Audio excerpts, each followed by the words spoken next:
စမောပကံဖက်မှာဖိုက်ကြီးတဲ့တရားအခန်းထဲမှာစုံနေတယ်ပေါ့နော်ဒီ17ရက်နေ့4လပိုင်း2026မှာဗျဒီဘယ်လိုဖြစ်ဆုံးလဲဆိုတဲ့အရာကျွန်တော်ပြောပြမယ်နော်ဒါပေမဲ့ရဲတွေစစ်စစ်လိုက်တဲ့ချိန်မှာကျွန်တော်ဘယ်လိုဖြစ်လာမလဲဆိုတာအကြည့်မယ်တနာစရာအရင်ကောင်းတယ်ကွာညီမလေးတူပေါ့နော်ကိုဝကြီးနဲ့ကွာသူငားနေတဲ့အခန်းမှာသူကဆုံးသွားတယ်ဖြစ်เสียကြတော့ဆုံးသွားသူညီမလေးကတငယ်ချင်းဖြစ်သူစနေမောင်ရဲ့ပြောပြချက်အရာပေါ့နော်ဒီဆုံးသွားတဲ့ကောင်မလေးရဲ့သူတငယ်ချင်းရဲ့ပြောပြချက်အရာသူတငယ်ချင်းနာမည်ကစနေပေါ့နော်အတူစမောပကံမြို့ငားနေတဲ့အခန်းမှာနေထိုင်တဲ့ဒီရှောလဲမီဆိုတဲ့အသက်22နှစ်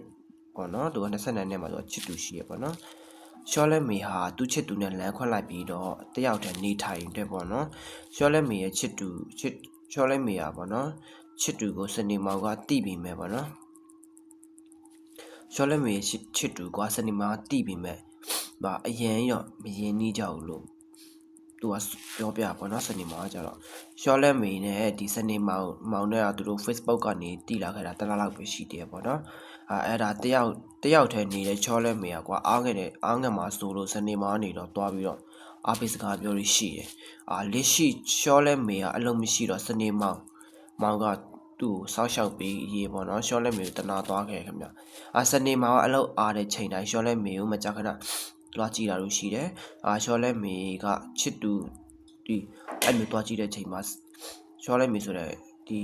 ကောင်းမလေးရဲ့ချစ်သူကတီးသွားတဲ့ချိန်မှာဒီစနေမောင်ကိုတွားဆဲဆိုရပေါ့နော်ဒါပေမဲ့ရှောလဲမေကိုဂယူးဆိုင်နေသေးပဲပေါ့နော်တရက်နေ့မှာရှောလဲမေကကိုပေါ်9လရှိနေတာဟုတ်ပေါ့နော်စနေမောင်တီးသွားခဲ့တယ်ရှောလဲမေကသူ့မှာပတ်စံမရှိဘူးကွာကိုအပ်ဖို့လဲပေါ့နော်သူ့မှာဘိုင်းလည်းမအဲ့ရသေးဘူးเนาะပတ်စံလည်းမရှိဘူးပေါ့နော်စနေမောင်ကိုသူကပြောပြခဲ့တယ်ဒါ10ရက်နေ့ညနေ6နာရီကစနေမောင်ကရှောလဲမေစီလာပြီးတော့ရှောလဲမေနေမကောင်းဖြစ်နေတာတွေ့ရပေါ့နော်သူဝမ်းသွားနေပြီးတော့အန်နေတာကိုလည်းစနေမောင်ကသွားတွေးခဲ့ပေါ့နော်စနေမောင်ကလည်းပဲတော့ဒီရှောလဲမေကိုတက်ရှိသူကဝိုင်းကူလို့ပြီးတော့သူအခန်းပြန်ခဲ့တယ်17ရက်နေ့မနေ့7နာရီလောက်ကပေါ့နော်စနေမောင်ကနေပြီးတော့ရှောလဲမေသူကတွားကြည့်တဲ့ချိန်မှာတကားကြီးဟနေတာပေါ့နော်အတန်လဲတိတ်နေတယ်ဆိုပြီးတော့ဒီစနေမောင်ဝင်ကြည့်လိုက်တဲ့ချိန်မှာအခန်းတကားဝမှာလဲကျနေတဲ့ရှောလဲမေပေါ့ကိုဘောရှောလဲမေပေါ့နော်သူကကိုဘောကြီးနဲ့ဘာလို့အခန်းဝမှာအဲ့နေတာလဲဆိုပြီးတော့သူကတွားနှုတ်လိုက်သေးတယ်ရှောလဲမေကတကူလုံးအေးဆက်တောက်တင်နေပြီးတော့အခန်းပိုင်ရှင်နဲ့ရှောလဲမေ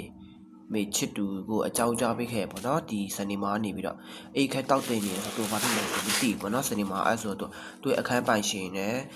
သူ့ရဲ့ချစ်သူတို့အကြောင်းကြားခဲ့တယ်ရှောလဲမေရဲ့ချစ်သူကခဏမလာကြည့်တော့ပြန်သွားလိုက်လို့ပြောတယ်ရဲတွေအလောင်းကိုဆက်ကြည့်လိုက်တော့မတင်ကားစရာဘာတစ်ခုမှမတွေ့ခဲ့ဘူးပေါ့နော်စုံနေတာနာရီပေါင်းခန့်မှန်းရမယ်ဆို6နာရီ8နာရီလောက်